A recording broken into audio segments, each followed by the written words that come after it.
Feel అవుతున్నానని మాట్లాడాడు. అయ్యా జగన్మోహన్ రెడ్డి, అసలు మహిళా దినోత్సవం, మహిళ అన్న పదాలు నీ నోటి నుంచి వస్తుంటే పెద్ద బూతుల్లా వినిపిస్తున్నాయి.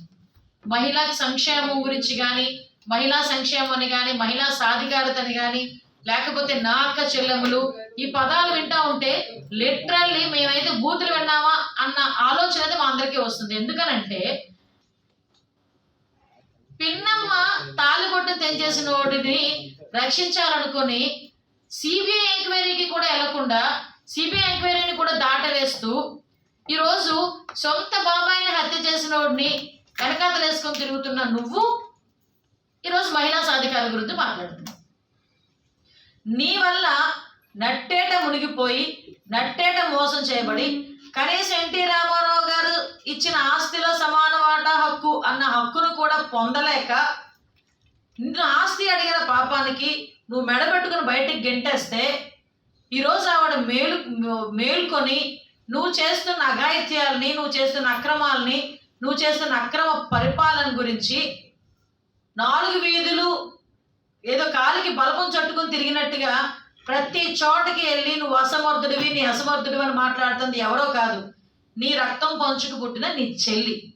నీ చెల్లికే న్యాయం జరగలేదని ఈరోజు రోడ్డు మీదకి వచ్చి నీ చెల్లికే నువ్వు చేస్తున్న పరిపాలన నచ్చక బయటకు వచ్చి మాట్లాడుతూ ఉంటే ఇంతమంది అక్క చెల్లెళ్ళకి ఎలా నచ్చేస్తావు అనుకున్నావు?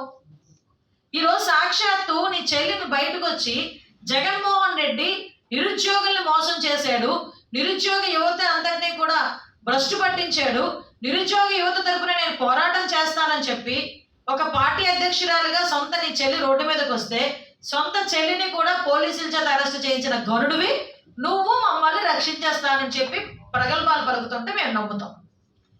ఇంకో విషయం ఏంటంటే ఇంకో చెల్లి ఉంది. తండ్రి చనిపోయిన తర్వాత తండ్రిని చంపేసిన తర్వాత న్యాయం కావాలని అన్నయ్య దగ్గరికి వెళ్తే న్యాయం దొరుకుతుందేమో అని ఇన్ని రోజులు వెయిట్ చేసి హత్య చేసిన వాళ్ళు నువ్వు కాపాడుతున్నావని ఒకే ఒక బాధతో బయటకు వచ్చి హత్యలు చేయించిన నా అన్న జగన్మోహన్ రెడ్డికి ఎప్పుడూ కూడా ఓటేయొద్దు అని సాక్షాత్తు నీ ఇంకో చెల్లి మాట్లాడుతుంది బయటకు వచ్చి.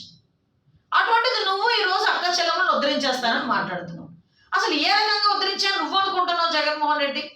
ఈరోజు సుమారుగా మద్యపాన నిషేధం చేసిన తర్వాతనే నేను ఓట్లు అడుగుతాను అని చెప్పిన నువ్వు ఈరోజు మద్యపాన నిషేధం దేవుడు పక్కన పెడితే కల్తీ మద్యాల వల్ల సుమారుగా 33 లక్షల మంది అనారోగ్య పాలవ్వటం, కొన్ని వందల మంది ఈరోజు చావుకి కారణమయ్యి చాలా మంది ఆడబిడ్డల మాంగళ్యాలు తెగిపోతా ఉంటే అటువంటి వ్యవహారంలో నువ్వు ఈరోజు ఏ నిర్ణయం తీసుకున్నావని ఈరోజు మహిళల సాధికారత గురించి, మహిళా దినోత్సవం గురించి నువ్వు మాట్లాడుతున్నావు.